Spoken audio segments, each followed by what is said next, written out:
Bonjour, bonsoir, JP pour JP Online, une chaîne dédiée aux jeux de rôle et aux mondes imaginaires.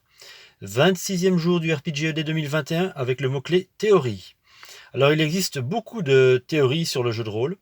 C'est une tendance qui s'est un peu développée sur les 10 dernières années. En tout cas, moi j'ai écouté pas mal de podcasts sur le sujet. Alors, j'ai pas nécessairement développé de théorie personnelle sur le jeu de rôle. J'y vais un peu au feeling, mais tous les débats et toutes les discussions autour des différentes théories du jeu de rôle ou des théories du jeu, des théories sur les, les développements ludiques de certains jeux, les tout ce que les jeux et les jeux de rôle peuvent amener en termes d'expérience, d'apprentissage. Tout ça m'intéresse beaucoup. Donc j'écoute quelques podcasts sur le sujet, peut-être un peu moins pour l'instant.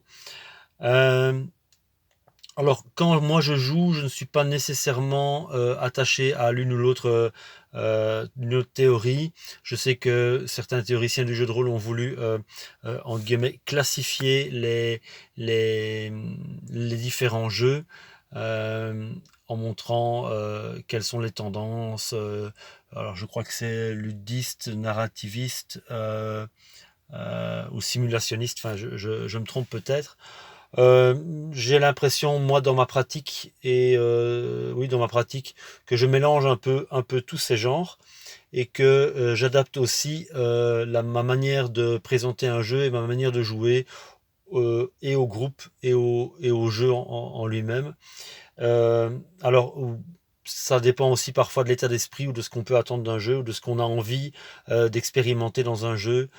Plutôt l'aspect roleplay, on va dire, autour de la narration, ou plutôt l'aspect simulation de la réalité ou stratégie ou des jeux dans le jeu avec des mécaniques ludiques plus ou moins complexes et plus ou moins euh, euh, étendues et variées. Voilà.